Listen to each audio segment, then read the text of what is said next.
Halo teman-teman, sahabat Freon Balap Official. Nah, pada kesempatan kali ini ada salah satu evap. Ya, biasa kalau AC itu didominasi kebocoran di unit itu hampir 90% terjadi di bagian evaporator. Nah, evaporator di mana mungkin bagi konsumen masih bingung, yaitu tepatnya di indoor. Nah, untuk bagi teman-teman teknisi itu udah nggak asing lagi ya di bagian kalau nyebutnya itu di pipa ubin. Nah, pipa ubin ini sering terjadi kebocoran, baik itu halus ataupun bocornya besar. Nah, kebocoran ini sifatnya ada dua. Korosinya itu bisa penipisan dari dalam. Nah, yang kedua penipisan dari luar. Nah, kalau penipisan dari dalam itu bisa jadi karena tekanan freon yang terlalu tinggi. Terus banyak campuran freon. Sebelumnya misalkan bongkar AC yang lama itu AC-nya pakai jenis pipanya dipakai AC R22. Nah, dipakai AC R32 seperti itu. Jadi ada campuran oli dan penipisan dari dalam itu bisa terjadi. Nah, terus yang kedua yaitu penipisan dari luar. Kalau penipisan dari luar itu yaitu korosinya biasa karena uap kadar garam yang terlalu tinggi. Itu bisa menyebabkan penipisan dari luar ya, penipisan dari luar sini.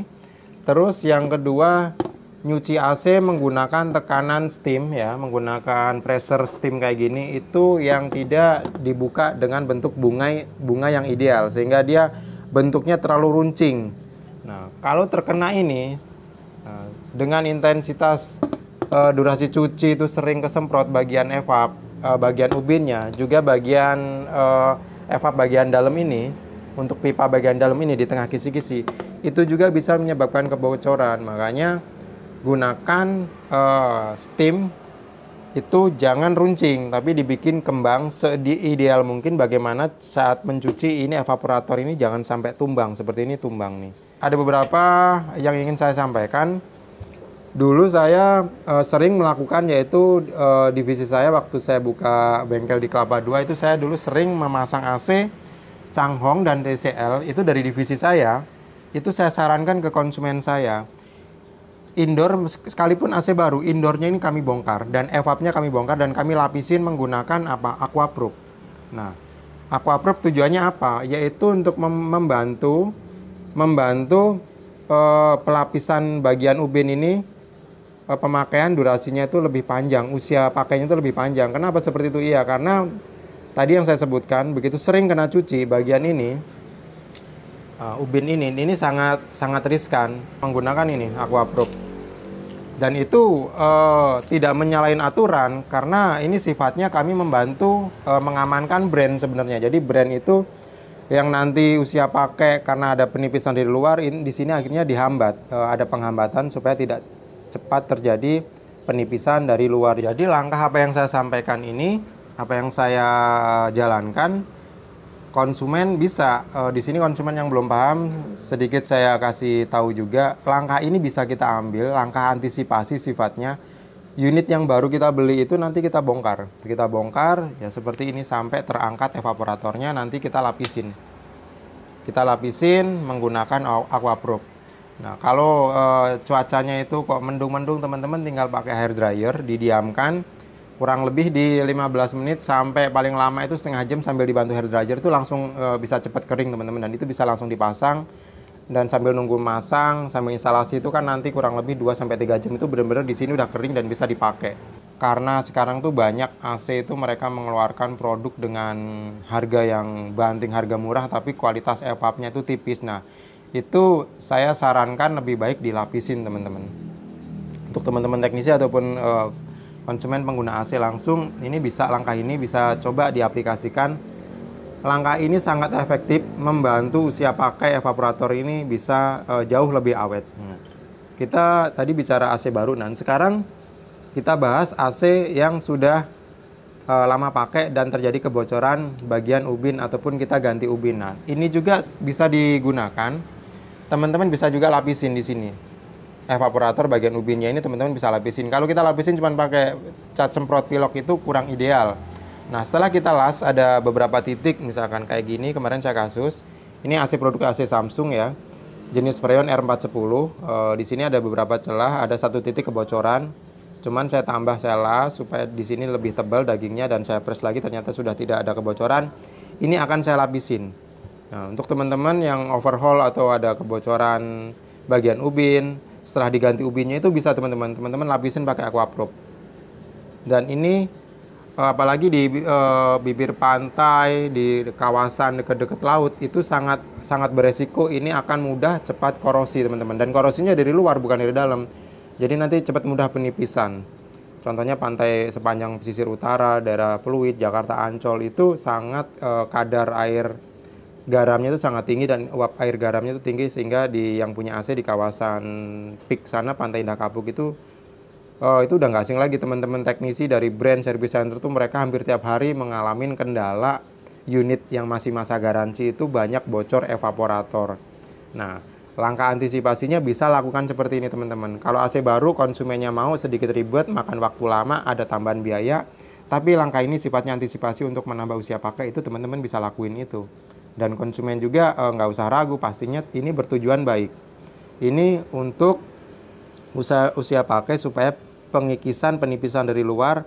Jadi ini adalah langkah sifatnya antisipasi supaya jauh lebih lama usia pakai evaporator Bapak Ibu, AC-nya lebih hemat, supaya tadi nanti tidak ada bocor-bocor, dan kalaupun bocor itu kan durasinya agak lama ya, jadi menghemat pengeluaran lah. Simak terus ya teman-teman ya, bagaimana prosesnya dan caranya dan hasilnya nanti. Oke, ini jadi saya masih saya liputannya di dalam ya, di dalam gudang, dalam gudang peralatan ini saya. Nah, jadi ini evaporatornya teman-teman ya. Nah, ini bisa lihat ya. Ini saya udah tambah daging, saya lasin. Nah, ini seperti ini bagian ubinnya. Ini nanti bisa saya lapisin menggunakan aquaprop supaya usia pakainya jauh lebih lama. Nih, alatnya seperti ini aja. Kuas, cukup menggunakan kuas, aquaprop, dan solasi kertas. Nah, jadi setelah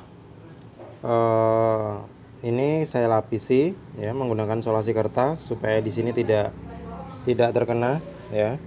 Dan di sini juga sama, sudah saya batasin menggunakan solasi kertas juga teman-teman ya. Aquapropnya warna clear. Nah, kalau di sini kelihatannya putih susu ya teman-teman ya. Nah, nanti finishingnya ini warnanya clear teman-teman ya. Ya ada efek putih-putihnya lah seperti itu. Nah, jadi alatnya standar ya, menggunakan kuas saja, cukup menggunakan kuas yang halus. Nanti tinggal kita tempel di bagian sisi sini. Oke, setelah kami jemur kurang lebih 20-30 menitan, ini lapisan pertama teman-teman. Ini udah mulai kering. Nah, saatnya kita angkat proses pelapisan terakhir, yaitu yang kedua. Baik, akan saya lakukan proses tahapan lapisan terakhir atau lapisan yang kedua ya teman-teman ya. Kalau mau lebih maksimal ya mau 3 kali, nggak apa-apa teman-teman. Tidak ada batasan, yang penting kita bisa menakar hasilnya seperti apa.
akan lanjut proses penjemuran, dan ini tahapan terakhir teman-teman ya. Nah, ini kelihatan putih-putih, nanti saat kering dia akan clear ya, jadi tidak ada kelihatan warnanya. Oke, akan saya jemur sampai benar-benar kering, karena ini saya nggak buru-buru supaya lebih awet.